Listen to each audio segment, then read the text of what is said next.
Ben Franklin's World is a production of the Omohundro Institute.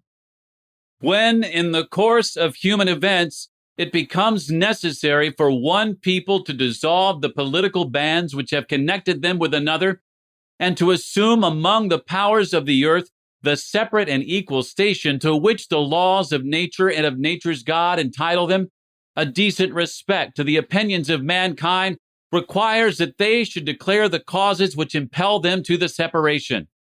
We hold these truths to be self-evident, that all men are created equal, that they are endowed by their Creator with certain unalienable rights, that among these are life, liberty, and the pursuit of happiness. Fellow citizens, I am not wanting in respect for the fathers of this republic.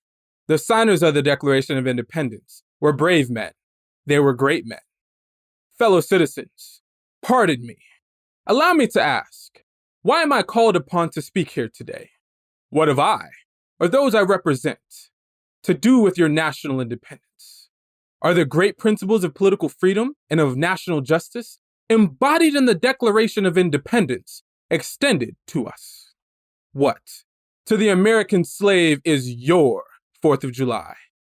I answer, a day that reveals to him, more than all other days in the year, the gross injustice and cruelty to which he is the constant victim. To him, your celebration is a sham, your boasted liberty, an unholy license, your national greatness, swelling vanity. There is not a nation on the earth guilty of practices more shocking and bloody than are the people of the United States at this very hour.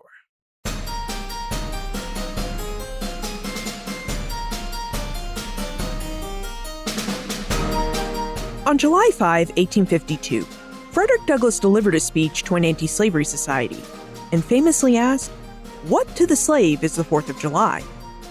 In this episode, episode 277, we're going to explore Douglass's thoughtful question within the context of early America. What did the 4th of July mean for African Americans who lived in the late 18th and early 19th centuries? The 4th of July was, for African Americans generally, I think, a moment to ask questions. Joining us for our exploration is Christopher Bonner, an assistant professor of history at the University of Maryland and a specialist in African American history and the history of the United States during the 19th century. What is the relationship of Black Americans to the nation? Are they inside? Are they outside? Can they ever be inside? Martha Jones will also be joining us for our investigation of how African Americans thought about and commemorated the 4th of July between the Revolutionary and early Republic periods. Martha is the Society of Black Alumni presidential professor and a professor of history at Johns Hopkins University. She's also an expert on the ways Black Americans have shaped the story of American democracy. That series of questions is very pointedly on the table, if you will, on an occasion like the 4th of July, when Americans look back to a founding moment with reverence, with admiration, with an appreciation for places to which the nation has traveled since its founding. But Douglass, of course, understands that the place of Black Americans in that story is at best troubled and at worst non-existent. So how did Black Americans in the early Republic experience the 4th of July? How did their experiences with the 4th contribute to the larger history of the nation's founding? And why did Frederick Douglass seem to think that the place of Black Americans within the history of the nation's founding was troubled or non-existent? The 4th of July was born from the American Revolution. The 4th is a day when we Americans celebrate the United States' independence from Great Britain, and the day when we consider the rhetoric and values of the Revolution. We consider questions like, what do liberty, freedom, and equality mean to us today?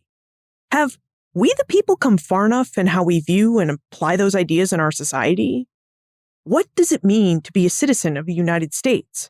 And who can be a citizen of the United States? These are just some of the questions we ask ourselves and think about on the 4th of July. Now, if we want to better understand early Black Americans' experiences with the 4th of July, and how their commemorations contributed to the larger history of the nation's founding, we should start with the American Revolution and investigate the roles African Americans played in the Revolution's political and military aspects. I think it's historian Gary Nash, who, I'm going to paraphrase Nash, but Nash calls the American Revolution, right, the greatest slave uprising in U.S. history. What is he trying to say? Nash is trying to say that enslaved people in the British colonies and the new United States see and seize the disruption, the possibilities, the openings of the revolution to make a revolution of their own. African Americans saw possibilities in the American Revolution, and like many Americans, they sought to make the revolution their own. And they worked to make the revolution their own primarily in two ways. First, they found opportunities in the war to help found a new nation and to seek their liberation. The earliest Black service that happens in the Revolutionary War is actually Black service on behalf of the British. And a big part of this is in response to British efforts to destabilize slavery as a war tactic. So in 1775, the British colonial governor of Virginia, whose title was Lord Dunmore, issues a proclamation and says, if enslaved people leave their owners and run to the British lines, they will be freed. And he does this because he hopes that this is going to suppress the revolutionary sentiment that's emerging in Virginia, that he hopes that colonial leaders will be discouraged from their protests and their opposition to British policy because they'll be so worried about losing their property. But enslaved people are thinking about their freedom. They're thinking about the opportunity that Dunmore seems to be holding out to them. And so they say, okay, I'm going to seek out this opportunity. And so within a few weeks after Dunmore's proclamation, there are already a few hundred Black men who have found their way to the British lines in southeastern Virginia. And they are armed and formed into what comes to be called Dunmore's Ethiopian Regiment. Women, children, elders will also take advantage of the war and the enticements, in particular, of British officials to come behind army lines. These are fraught scenes. They are not welcomed. They are not treated as honored refugees. They are troubling figures. Like most wars, the War of American Rebellion, or the War for American Independence, required lots of manpower. So the British developed a strategy that would help them gain additional manpower and destabilize the American war effort by threatening the institution of slavery. These strategies appealed to the enslaved. Enslaved people liked the idea that they could gain their freedom by taking up arms against their enslavers and against slavery. But where did the American revolutionaries stand when it came to Black military service? Did American revolutionaries think about how they might use Black servicemen and counter the British strategy to disrupt slavery? One of the things that's really compelling is how colonial leaders and American leaders were so hesitant about enlisting Black men in the war because of fears about what it would mean for the institution of slavery. What happens when Black men are armed? Can we expect that they will remain enslaved? What happens when some Black men are armed? Can we expect that other Black men or Black people would be able to be held in bondage after this? And so slave owners in general are worried that the institution of slavery is endangered by Black enlistment.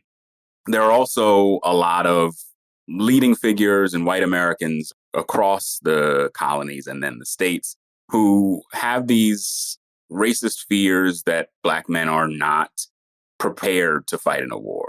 There is a general prejudice, a feeling that Black men, whether they were free or enslaved, wouldn't be brave enough to fight in a war. There was a question about whether Black men would be loyal, especially if you armed a formerly enslaved person. How could you expect them to fight alongside someone who might have been their owner without endangering that person? And so there are a lot of ideas that limited the embrace of Black enlistment on the part of the United States. Many Black Americans picked up arms and served in both the British and American armies, even if their commanders did not always welcome their service or seem happy to have them. Then, there was Black service on the home front. You have many others who are what we might call the workers on the home front, right? That in order to sustain a war effort, there's a great deal of labor that is required far beyond battlefields. And African Americans continue to labor on farms and on plantations and produce the foodstuff and the staple goods that keep particularly the Revolutionary Army afloat in these years. And so there is a great deal of oftentimes uncredited labor done by Black Americans in these years.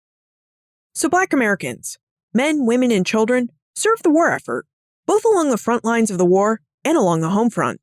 And it turns out many thousands of them served. From what I've seen, it's really tough to get specific numbers here, but several thousand Black men served in the Continental Army during the Revolutionary period. There are estimates that up to hundreds of thousands of African Americans, men, women, and children, fled to the British during the war, or that hundreds of thousands of African Americans fled slavery during the war. And so there are really significant numbers. I think that there are suggestions that somewhere around 20% of the people who took part in the war on the side of the Continental Army were people of African descent. And so I think that, for a population that was a significant minority in the country, there is a significant contribution on their part for, the war effort. Hundreds of thousands of African Americans served in the military during the American Revolution, and they made significant contributions to both the British and the American war efforts.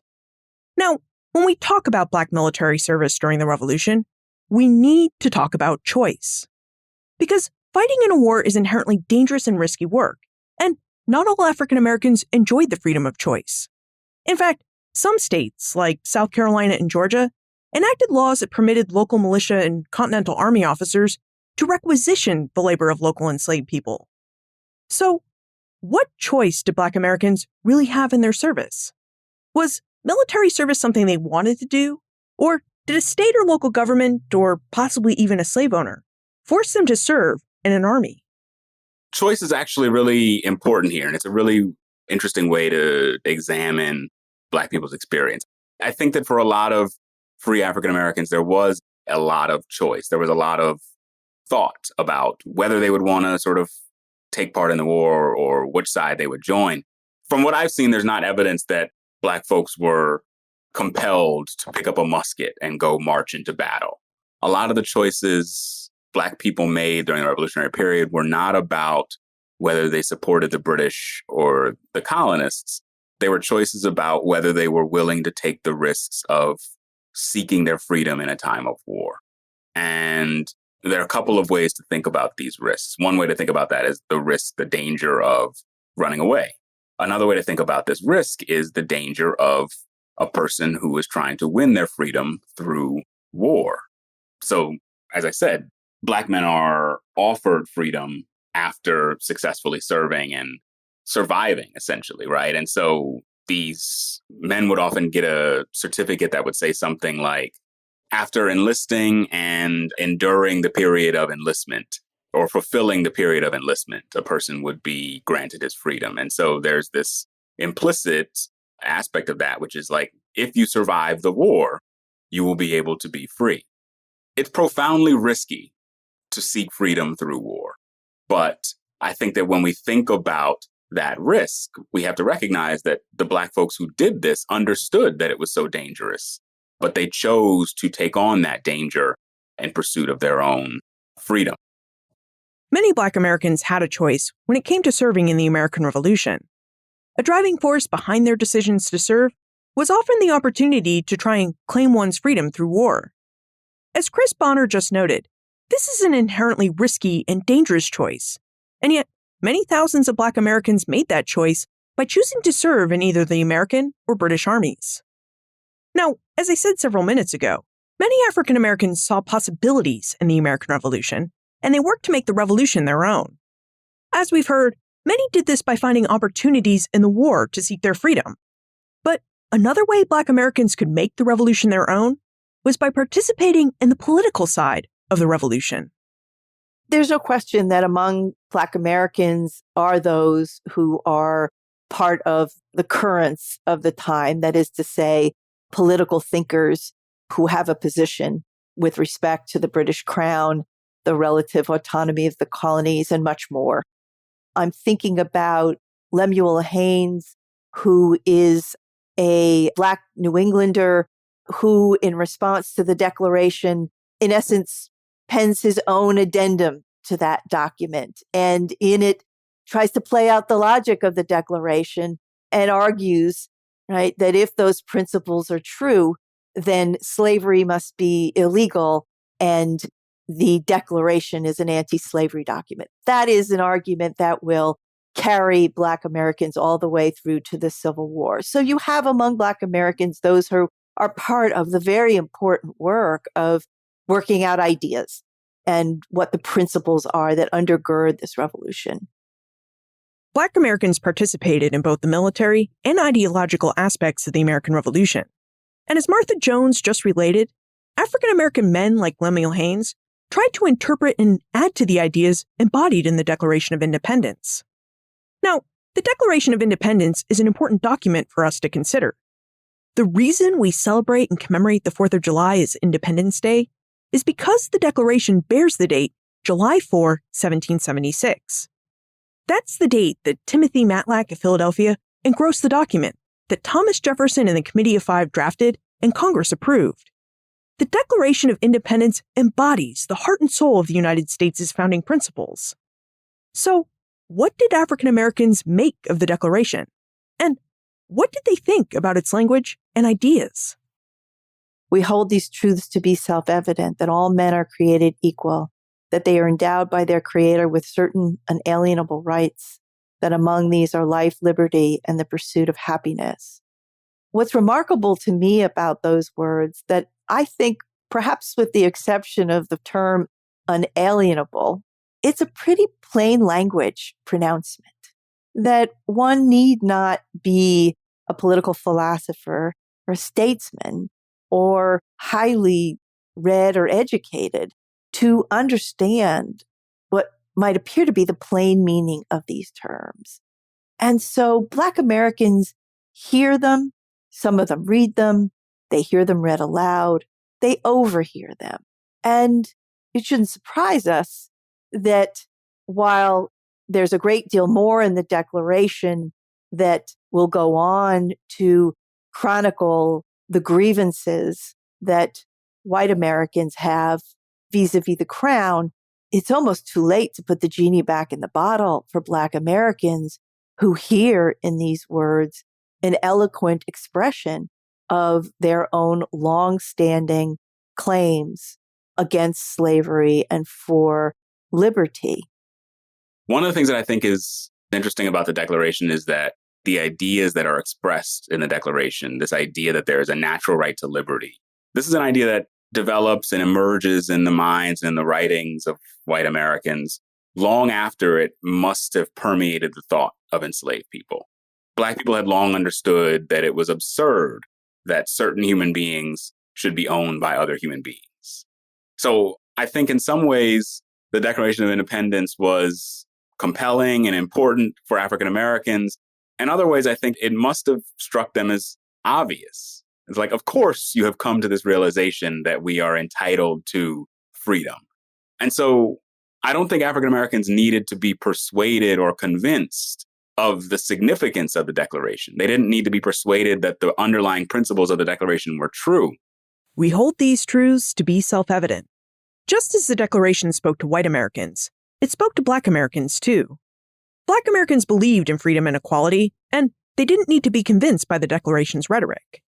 But what did they make of the fact that the Declaration's words, that all men are created equal, that they are endowed by their Creator with certain unalienable rights, that among these are life, liberty, and the pursuit of happiness? What did Black Americans make of the fact that these ideas were expressed and largely written by a slaveholder named Thomas Jefferson? Black Americans certainly know that Jefferson and many of the other founders are slaveholders. That is, I think it's fair to say, a pretty ordinary understanding in the Revolutionary era. So I don't know that I've seen a lot of explicit references in the Revolutionary period to, criticizing Jefferson as a slave owner because of the fact that he wrote the Declaration. I think that some of the direct criticism of Jefferson and Washington as slave owners emerges in the earlier 19th century. But I think one of the things that you see in the late 18th century is a kind of like a more delicate questioning of the practices of colonial leaders. So there's a petition from Connecticut from 1779 from a group of enslaved people who were seeking their freedom. And one of the things they say in this petition, we beg leave to submit to your honor's serious consideration whether it is consistent with the present claims of the United States to hold so many thousands in perpetual slavery. Can human nature endure the shocking idea? And so there's this question, are you sure you're willing to be so inconsistent in your principles? Don't you want to reconsider your position on slavery? And so I think that implicitly in that petition, there is this statement that it is wrong for people to profess an investment in liberty and at the same time to own slaves. But I don't see in that kind of document a direct attack on someone like Jefferson for violating his own principles.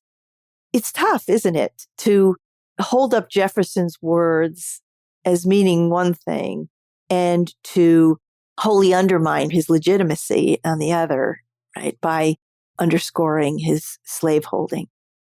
African Americans knew Jefferson was a slaveholder, but they also believed in the ideas he set forth in the Declaration of Independence. They thought about those ideas, interrogated them, and then, after the Revolution, they took those ideas and used them to obtain citizenship rights and freedom. Now, before we explore how African Americans used the rhetoric and ideas of the Declaration to fight for liberty, there's one more interesting thought I'd like us to investigate. Black writers have been drawing attention to the experiences of African Americans in the Revolution since the early 19th century. But in 1961, a professor at Morgan State University named Benjamin Quarles published a path-breaking work called The Negro in the American Revolution. Now, The Negro in the American Revolution has served as a foundational text for many 20th and 21st century books and articles about African American service in the Revolution, including an essay Quarles himself wrote for the bicentennial called The Revolutionary War as a Black Declaration of Independence. Is it possible that African Americans had two declarations of independence? One an ideological document, and another composed by their actions in the Revolution? What Quarles means, as I understand it, is that with the Declaration, with the Revolution, we learn what Black Americans, enslaved people in particular, had been thinking all along. And they tell us that with their feet. They tell us that by their actions, which is to say that as opportunities present themselves to escape, to flee, to claim freedom, to be of service in the hopes of winning membership in the body politic, Black Americans, enslaved people, tell us what they think by what they do. And one of the other things that I think is critical about what Quarles is getting at is that, so one way to think about this is that the Declaration of Independence, the written version, needed victory in the Revolutionary War to be solidified. And so the Declaration was just this first little step that required more work in order to realize the freedom that it had laid out. In the same way, the Revolutionary War created these opportunities for Black people to do work toward their own freedom. But there was a long, decades-long, centuries-long process of African Americans struggling against the government, struggling against the people of the United States to try to realize the freedom and equality that had been laid out there. And so I think that there's a way of thinking about the Revolutionary War as a Declaration of Independence because it is essentially just planting a seed for a more solid or stable freedom that needed to be struggled toward for a long time.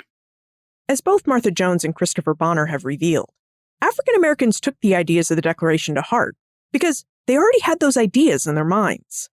And after the publication of the Declaration, Black Americans engaged in a decades-long, centuries-long process of working toward and struggling for the freedom and equality the founders had promised in the Declaration of Independence. And that's where our journey is going next. Before we can develop a better understanding of why Frederick Douglass asked, "What to Black Americans was the 4th of July?" we need to investigate how African Americans used the Declaration of Independence to push for liberty and equality and for their inclusion in the United States as citizens. But before we explore that story, we need to take a moment to talk about this podcast and how it could use your support. Did you know that it takes roughly 1 hour of work to produce each minute of this podcast? And in the case of this episode, it actually took a lot more time than that. It takes a lot of time and resources to produce this show, and the Omohundro Institute and I could really use your help to keep it going. Which is why we're asking you to support Ben Franklin's World by joining our new subscription program, benfranklinsworld.com/subscribe. For less than you would typically pay to visit your favorite museum each month, you can help us deliver several thought-provoking conversations with today's top historians. Plus, subscribers to our new subscription program will not only receive a bonus episode each month, they'll also never have to hear another mid-roll ad again. Yes, you heard me right. Starting with today's episode, subscribers to the new Ben Franklin's World subscription program will get a monthly bonus episode and ad-free content as a thank you for their support. So become a subscriber, join our subscription program, benfranklinsworld.com/subscribe, and help us continue to bring exciting new historical scholarship right to your ears. Join us at benfranklinsworld.com/subscribe. How do you go about testing the meaning and the force of political document like the Declaration or later, right, the Constitution? Courts are charged with arbitrating and interpreting those kinds of texts, giving them lived meaning in the lives of individuals. Before the end of the American Revolution, many Black Americans sought to test whether the American people were ready to stand behind the powerful and plain ideas that Thomas Jefferson and the Continental Congress set forth in the Declaration of Independence. They tested these ideas in numerous ways, through the courts, in the press, and through their political activism during the early Republic. And many of their first tests came in the form of freedom suits. So freedom suits have a long history. Many freedom suits are based upon individual claims of promise or self-purchase or malfeasance. But here, with this rhetoric of the revolution now, there is the possibility to move beyond individual claims to freedom to collective claims for freedom. I'm thinking of the example of an enslaved woman in Massachusetts named Elizabeth Freeman, who lives in Sheffield, Massachusetts, right at the heart of some of the early revolution's most sort of fervent and pointed thinking. She is a silent witness to that and is among the people in her town who hears not the Declaration, though she certainly may have heard the Declaration. She also hears the words of the Sheffield Declaration, which includes this language and becomes part of ultimately the new Massachusetts state constitution. Freeman is enslaved. She, like Phyllis Wheatley and so many other Black Americans in this period, carries with her the striving for liberty, and she hears her own cause articulated in this political rhetoric and will find herself a lawyer, bring her claim before the state courts in Massachusetts, and will be part of a wave of cases that will ultimately result in slavery's abolition in that state. Freedom suits allowed enslaved people to sue for their freedom. As Martha Jones just mentioned, these legal cases have a long history. Before the Revolution, some enslaved people sued for their freedom on the grounds of infirmity or genealogy. In British American society, conditions of servitude followed maternal lines. If your mother was enslaved, you were enslaved. So there were many freedom suit cases in which we can see enslaved people claiming that their mothers were not enslaved African Americans, but free Native Americans, free African Americans, or free women of some other race. But during and after the Revolution, we see more freedom suits being brought on the grounds that slavery was illegal based on the founding principles of the United States. Principles the American people laid out in the Declaration of Independence. Now, Elizabeth Freeman's 1781 freedom suit helped bring an end to slavery in Massachusetts during the 1780s and 1790s. So, I think we should ask, Did freedom suits meet with success everywhere? Or was there just something peculiar about Massachusetts? Freedom suits are happening everywhere, I'd venture to say. And they are an important facet of the overall legal structures and apparatus that govern the institution of slavery. They do meet with success everywhere. And that is because every system, whether it's the British or the Spanish or the Portuguese or the French, every system and scheme of slavery anticipates freedom, anticipates liberty, anticipates a set of negotiations, and lawmakers and courts set themselves up to be the kind of fair, if you will, I'm putting fair in quotes, but sort of fair arbitrators of a deeply illicit and unfair system.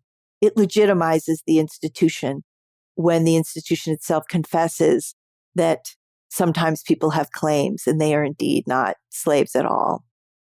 Not long after Elizabeth Freeman's case, the language and ideas African Americans used to claim their freedom expanded. In addition to using the ideas set forth in the Declaration of Independence, some Black Americans also made use of two other founding documents, the Articles of Confederation and the United States Constitution. And as the ideas and documents African Americans made use of expanded, so too did their claims. Many Black Americans argued not only for their freedom, but also for equality and citizenship rights. They made the case for their inclusion in the United States as fellow Americans and as full citizens. The way that I describe Black politics from this period when I'm teaching my students is that it's really omnivorous, that African Americans are looking for whatever they think might be useful or helpful to them. And so, as surprising as it might be to see Black people make references to the Declaration of Independence and say that this is a legally binding document that requires states to realize principles of equality, I think it's even more surprising to see references to the Articles of Confederation, which was, an explicitly defunct form of government. But, in the 1820s and in the 1830s in particular, you see African Americans pull from the Articles of Confederation this narrow idea about who could be excluded from the status of citizen. So under the Articles of Confederation, the only people who were excluded from the protections of citizenship, and this is a quotation from the document, were paupers, vagabonds, and fugitives from justice. And so there's this reference that you see, or there are these references that you see in the sources to that piece of the Articles, which Black people are using to say, we are not explicitly barred from legal protections. We are not explicitly barred from equality. And to them, that statement is just as important as any statement in the Constitution or any statement in the Declaration, because it is a piece of the legal foundations of the country. And because it is a piece of that, it is for them something that they can use as a powerful weapon to help them combat the problems of prejudice and legal exclusion that are emerging, particularly in the northern states. So African Americans who argued for rights used the ideas of the Declaration of Independence and intertwined them with ideas from the United States' first and failed Constitution, the Articles of Confederation, all to make the case that they should be seen and protected as citizens of the United States. But what about their use of the Constitution? How did African Americans living in the early to mid-19th century use the United States Constitution to claim the rights expressed in the nation's founding documents and the rights they fought and bled for during the Revolution? Nowhere in the Constitution does it say African Americans are citizens. Nowhere in the Constitution does it say African Americans are entitled to rights or privileges or immunities. What Black folks were doing with the Constitution is, in a lot of ways, the same thing that they were doing with the Declaration of Independence. The documents didn't say that African Americans were excluded. And so because of that, they were sort of presuming that they were included in the all men who were created equal. They were presuming that they were included in the citizens of a state who were entitled to privileges and immunities. And so they're making these arguments that the foundations of the nation's law actually do and must integrate a broad array of American people under their protections. So how did this work in practice? How did African Americans use the Constitution to make arguments that the foundations of the nation's law must include a wide array of different people?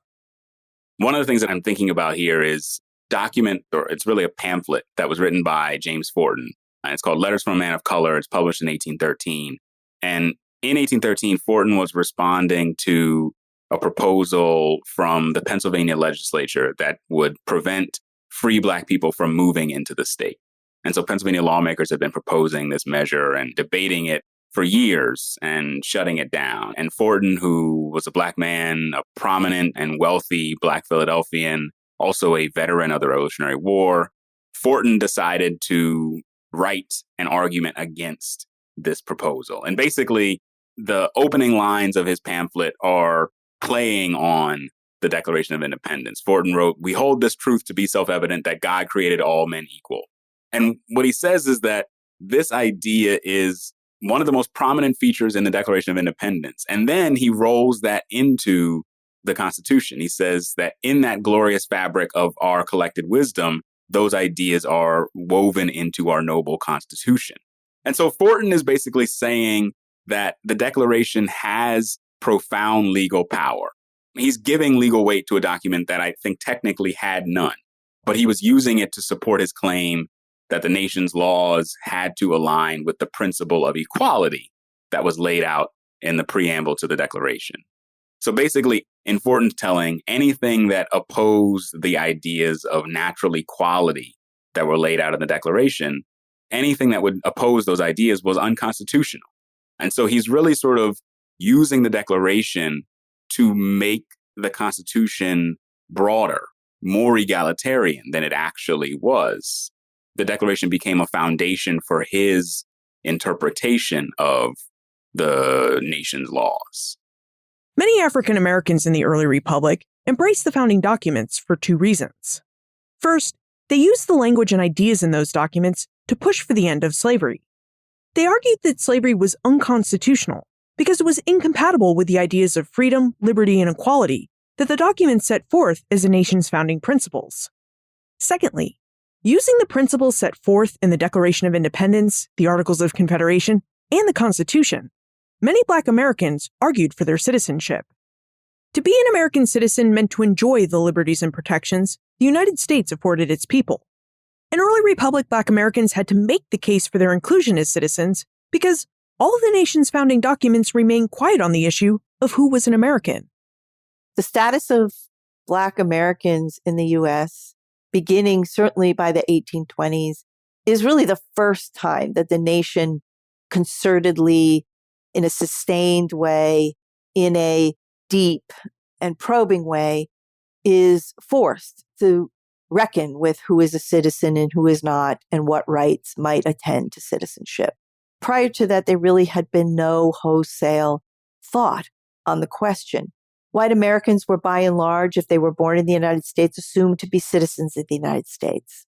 Those not born in the United States were subject to immigration and naturalization provisions in the Constitution and regulation. Many became citizens of the United States by way of naturalization. But this was not a terribly troubled or frequently visited question until Black Americans begin to themselves assert their status as citizens of the United States.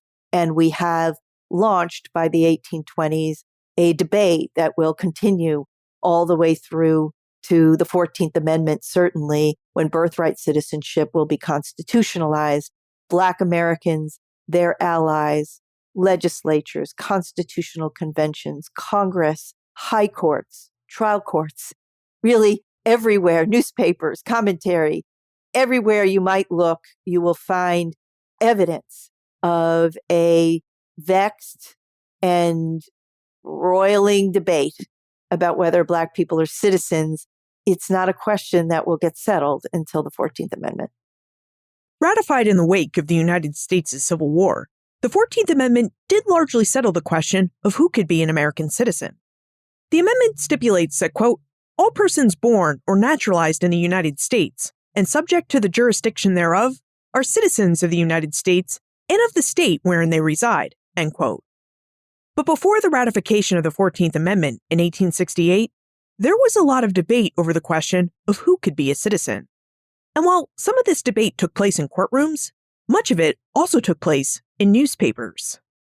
Black newspapers, I think, is one of the really critical pieces of organizing, that Black folks are working with publishers and coming together as news editors to establish organs like Freedom's Journal in 1827, the Colored American in the 1830s, publications that would express their concerns and their ideas about what the United States should look like, what Black life in the United States should look like, and urging a realization of some of their particular visions of the country. And part of the way that I think about things like newspapers as a product of organizing is because, one, they depended on the support of subscribers. And Black newspapers often had large numbers of Black subscribers. They also often had large numbers of white abolitionist subscribers. Another way to think about these papers as a facet of Black organizing is that they became vehicles for communication, for conversation, for disagreement, for, letters to the editor. These were spaces for conversation among Black people in print. Hosting and keeping debates about citizenship through newspapers represented just one aspect of Black political activism during the 19th century. African Americans in the early Republic also fought for their political rights and to better their communities through collective organization. The fundamental concern of African Americans when they're forming their political organizations is doing things that will be beneficial to Black people, free and enslaved. And I think that if we think about it that way, we can understand, the broad range of concerns that would encompass. So one of the fundamental things that Black people are concerned about is things like equal rights to vote. In 1827, New York enacts a new constitution that requires Black men to own $250 worth of property before they can vote in that state. And New York's restriction on suffrage precedes restrictions that are imposed across other northern states. And so trying to get the right to vote is one of the main concerns of free African Americans, and it is deeply important to free Black Northerners. At the same time, they are constantly decrying and denouncing the evil of slavery in the South. They are always attuned to not only the concerns of the free Black minority in the North, but the Black majority who are living in bondage across the United States. And I think, probably the most striking version of Black organizing that emerges in, the long early republic is the Black Convention movement, which crops up in the 1830s as these essentially state level and national level meetings of dozens of Black people, typically Black men, coming together to discuss the issues of the day, to write speeches and deliver them to Congress and to state legislators and to the public, to the voting public, and to the Black people who were often excluded from voting, and essentially grouping themselves in a way that would allow them to talk together, to debate, to sort of throw out ideas that would help them figure out how to best confront the inequalities, the injustices that they faced on a daily level. Black or colored conventions proved to be vital for African Americans in the 19th century. The movement began in Ohio in 1830 and continued its work through the 1890s. Conveners of Black conventions worked to provide African Americans with spaces where they could think, debate, and organize collective statements and collective actions that addressed the most pressing problems facing African Americans throughout the young United States, as well as in local states and communities. Plus, participating in Black conventions also allowed Black Americans to demonstrate their readiness to participate in the wider worlds of state and national politics. African Americans are attentive to and understand the consequences of how the rise of political parties and the dynamics of political parties are shaping law and policy, including the law and policy that affects their civil rights and affect the question of slavery. And they are excluded, by and large, from membership or participation in political parties. They are, in too many jurisdictions, not voters at all. And even in states like New York and Pennsylvania, where they had once voted, by the time we get to the 1820s and 30s, that vote is being compromised and taken away. So what to do when one appreciates the power of political parties for determining law and policy, but one can't have a seat at the table? African Americans create, if you will, their own political system. We today refer to it as the Colored Convention movement. And in that movement, Black men and some women come together much in the ways that the political parties did to deliberate questions, select leadership, establish platforms, and develop strategies for change.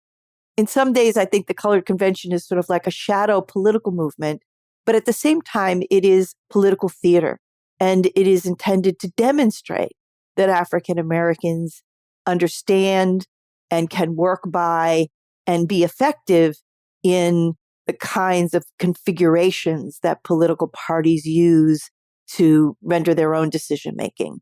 So they're one part substance and they're another part a kind of performance of political capacity. Prior to 1865 and the end of the Civil War, the Colored Convention movement held meetings and conventions in cities and states from Baltimore North and in Western free states. We also heard from Chris Bonner that newspapers and voting rights were particularly important to Black Northerners, because Black Northerners viewed those places as spaces where they could work out ideas and be politically active. So, what about those who live south and west of Baltimore in states with slavery? Did Black Southerners have opportunities to develop political rhetoric and participate in activism that made the case for Black freedom and inclusion in the United States? I think that one of the major reasons why so much of what we talk about in terms of Black politics in the early Republic is emerging in the northern states is just because of the particular contexts of life and racial structures in the North versus the South. So in the aftermath of the Revolutionary War, or really during and after the Revolutionary War, northern states from Massachusetts to New York to Pennsylvania enact measures to gradually abolish slavery. And those laws create gradually a free African American population. At the same time, Southern lawmakers are digging in and really ensuring that the institution of slavery would become more deeply and firmly entrenched in the Southern states. And so there is an emerging free Black population in the South. There is much less opportunity for formal collective political organization in the Southern states than there is in the North. We can point to important examples in the South, which is a big and diverse region, but particularly in urban centers, cities like New Orleans, Charleston, Baltimore, Norfolk, are places where there also grow up after the Revolution small but important and vibrant communities of free African Americans. And these are communities that share many of the questions that are being asked full-throatedly in cities like Philadelphia, New York, and Boston, but are living by way of legal and political constraints that mean to voice those concerns too loudly, too pronouncedly, too publicly is to be accused of sedition. So here, Black activists, to the degree that they remain in those cities, must practice politics of a much more muted and oftentimes clandestine style.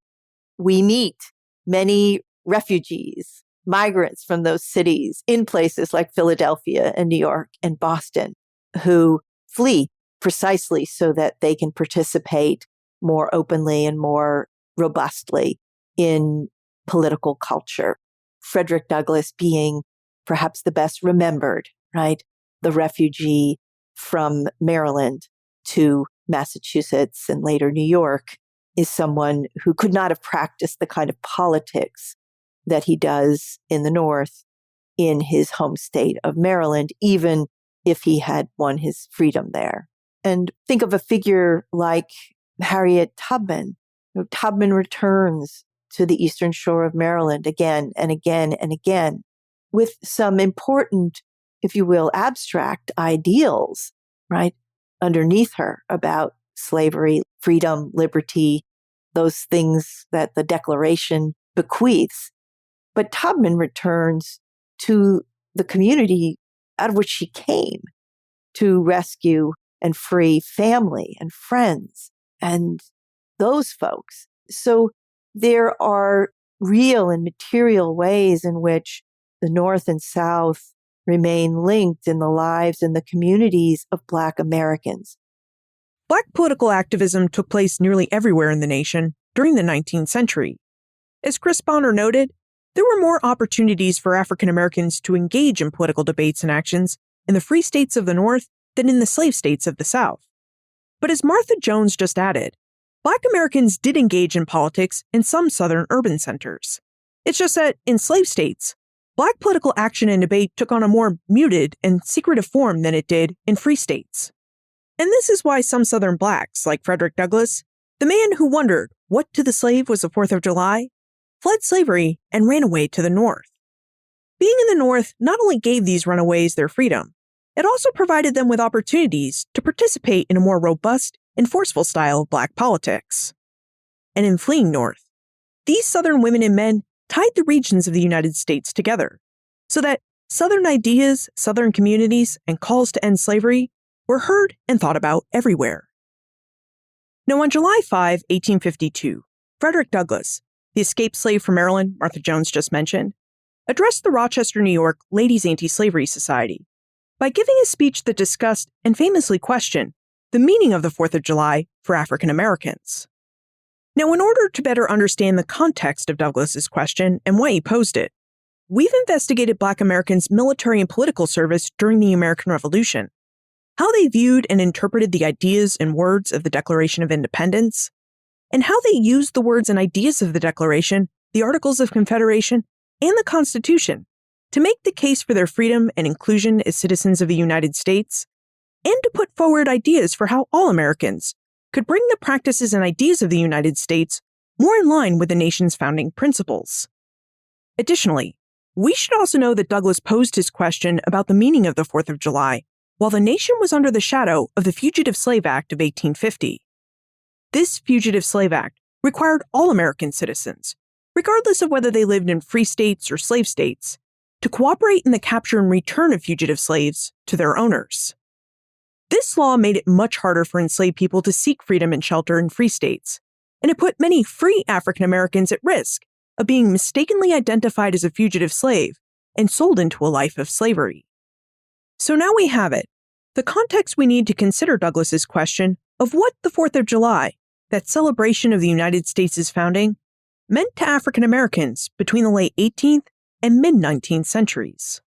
I think that the 4th of July was an occasion for reflection for African Americans. And this is part of what Douglass was getting at in his 1852 speech. The point of the 4th of July was not to, have a bonfire and have a barbecue and celebrate. It was a time to think really critically about the extent to which the U.S. had succeeded and failed in its mission to realize the ideals that were embedded in the Declaration of Independence.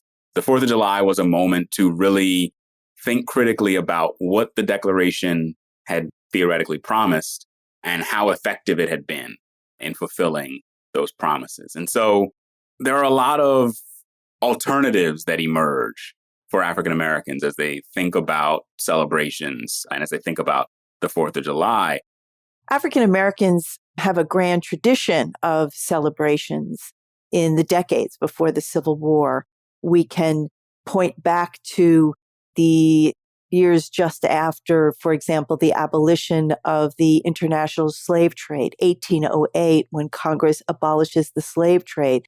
African Americans inaugurate a new holiday, and it is one that each year brings people together in public ceremonies.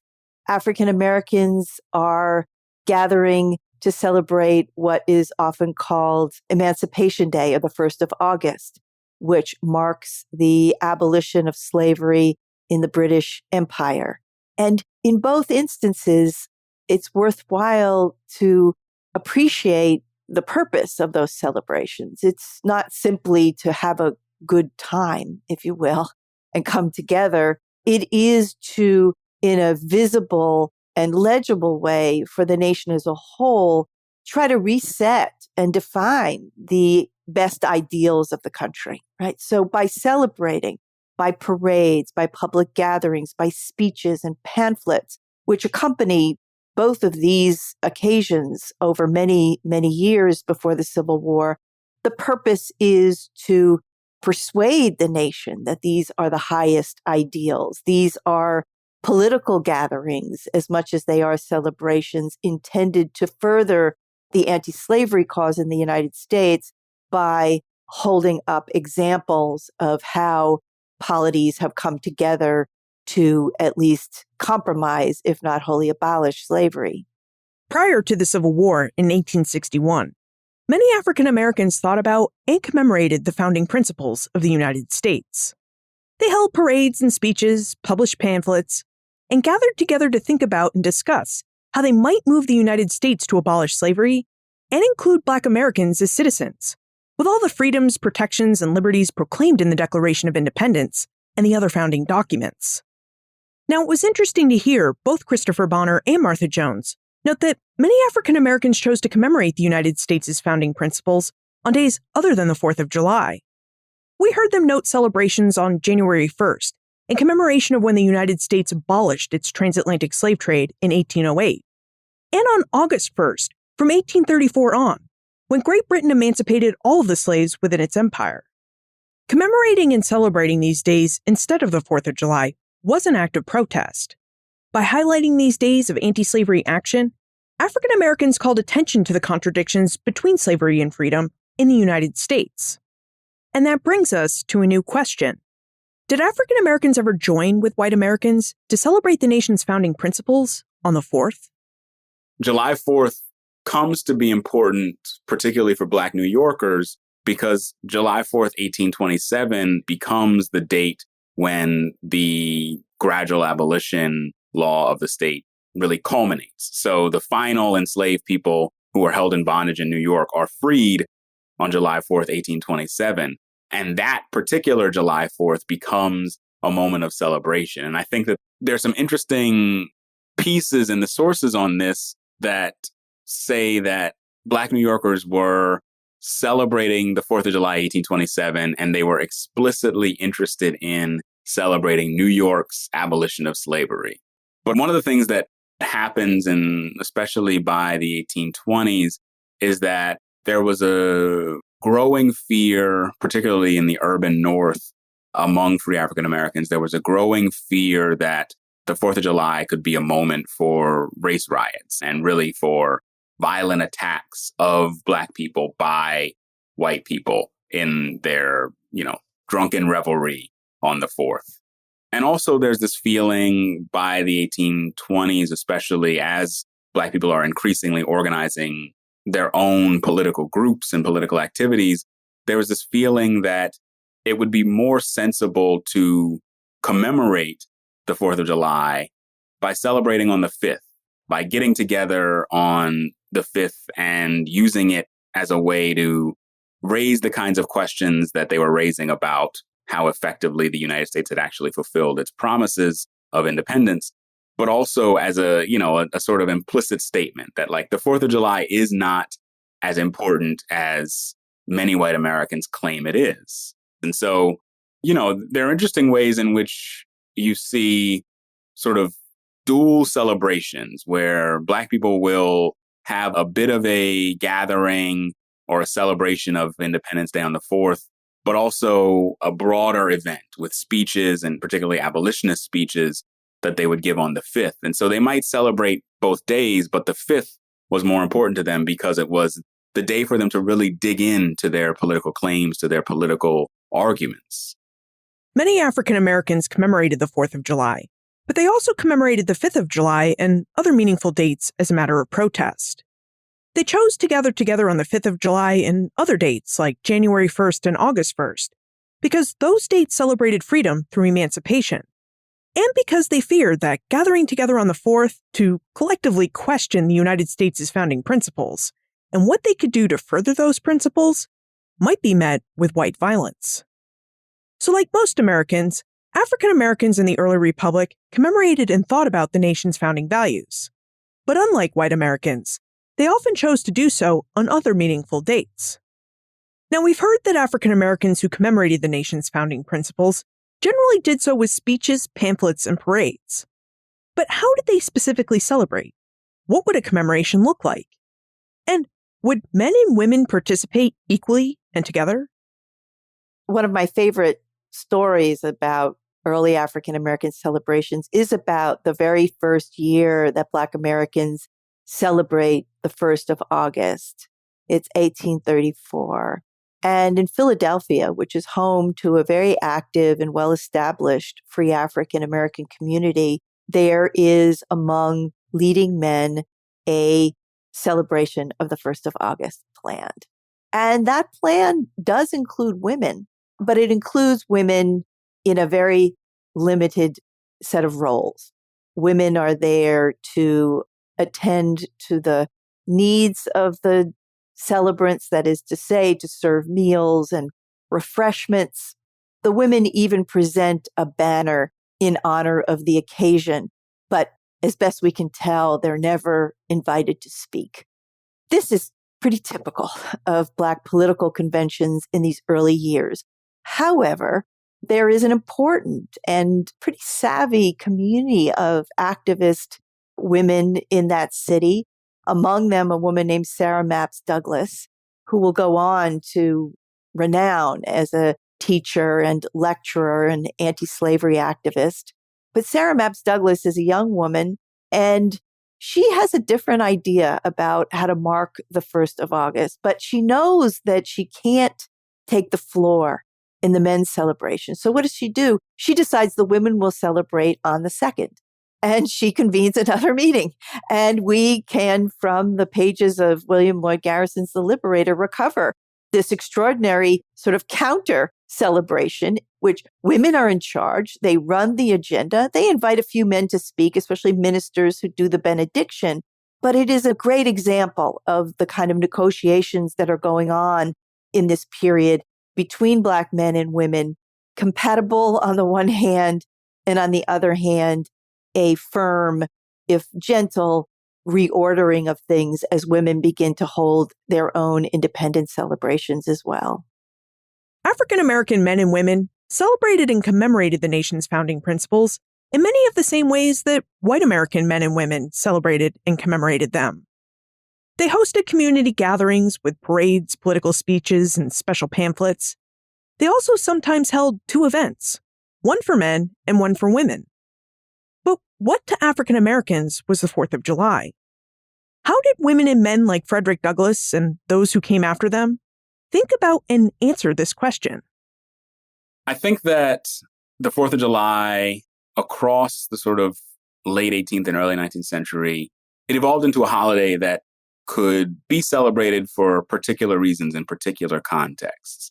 So particularly at the start of the Civil War or during the Civil War, people like Frederick Douglass are advocating for and promoting a particular vision of Black celebration of independence because of the opportunities that were across the war increasingly available to African Americans through their involvement with the Union Army, with the United States government. But one of the things that I think is interesting is that across this period, even as there are these moments when Black people feel like they can celebrate the 4th during the Civil War, the history of the 4th of July for African Americans is also a history of sort of evolving alternative celebrations. And so, you know, in the 1820s, you have, and throughout the period, you have people celebrating the 5th of July or observing the 5th of July. After 1838, you have African Americans celebrating August 1st, celebrating this date that commemorates the abolition of slavery in the British colonies. And so there is a different Independence Day that they are observing or that they are celebrating for much of the 1830s and 40s and into the 1850s. And then even during and after the Civil War, Black folks really start celebrating Memorial Day in some important ways. And they start commemorating all of the men, black and white, who died in a war that was fought against the actual institution of slavery.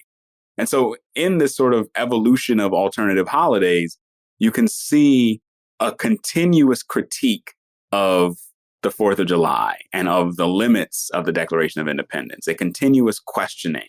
Should we actually be celebrating that holiday? And I think that they're offering other moments to suggest, obviously, that we shouldn't, that these are other moments where we can see real freedom being made and created by and for Black people. In some way, I think Douglass had it more right than he ever could have imagined, which is to say, I think even today, the meaning of the 4th of July for Black Americans is vexed.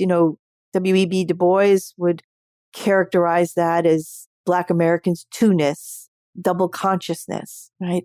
Being an American and being Black at the same time, two warring minds, as Du Bois put it. Very recently, Nicole Hannah-Jones, in her beautiful essay in the 1619 Project, begins with a vignette about her father, the flag, national holidays, the patriot who simultaneously lived a life and was of a community and a people whom the nation did not love back, right? Or didn't love back enough.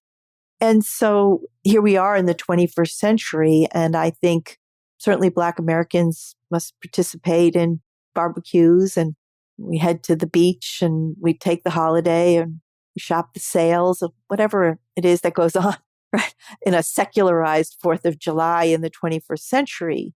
But when probed, I think that question persists, the question that Douglass posed, right? What is this day to Black Americans? And it is a day that highlights and underscores and points to that two-ness and the ways in which we still live with important and deep-seated questions about who Black Americans are with respect to the nation, even in the 21st century.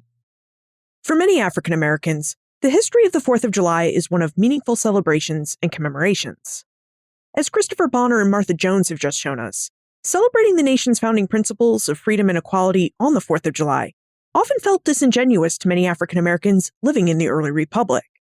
So instead of commemorating those principles on the 4th of July, they gathered together on the 5th of July to think about and debate those principles, as well as how they might push the United States to abolish slavery and grant Black Americans full citizenship rights.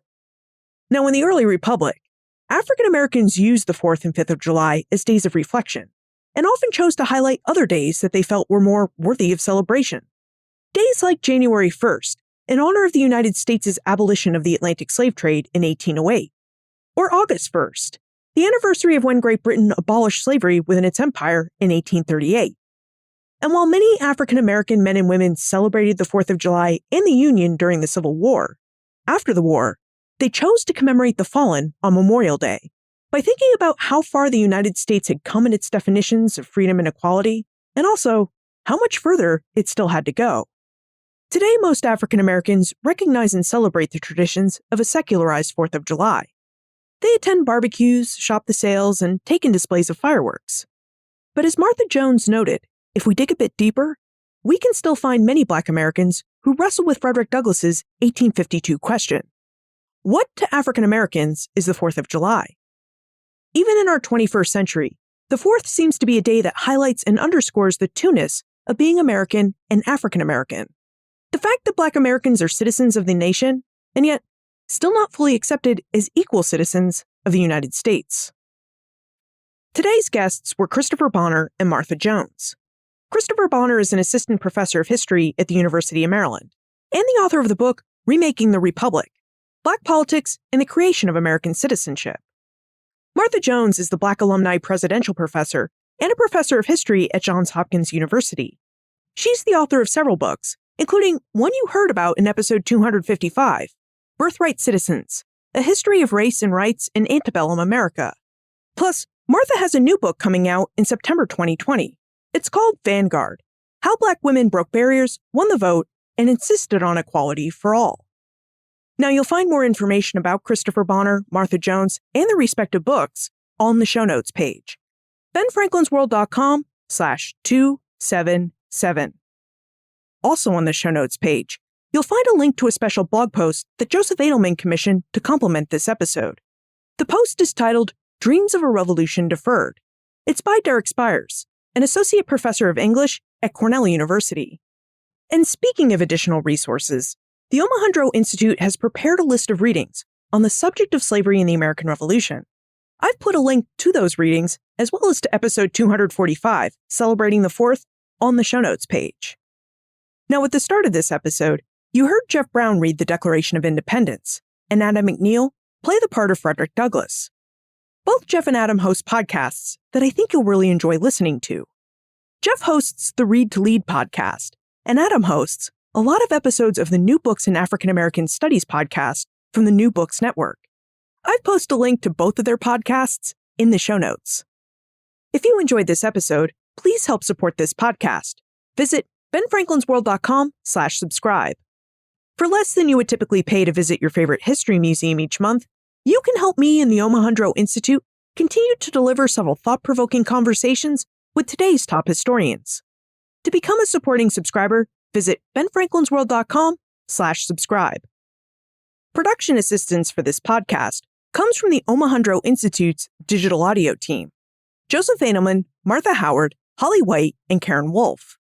Additional help for this episode also came from historians Deborah Hamer, Carolyn Arena, Karen Admonson, Laurel Dane, Catherine Kelly, Megan Kate Nelson, Caitlin Galante DeAngelis Hopkins, Nina Silber, Sarah Giorgini, Christopher Parsons, Heather Cox Richardson, and Adam McNeil. Breakmaster Cylinder composed our custom theme music. Finally, what does the 4th of July mean to you and your family? Do you take time to think about the nation's founding principles on Independence Day? I'd love to hear about your experiences and how you commemorate or celebrate. Liz at benfranklinsworld.com. Ben Franklin's World is a production of the Omohundro Institute.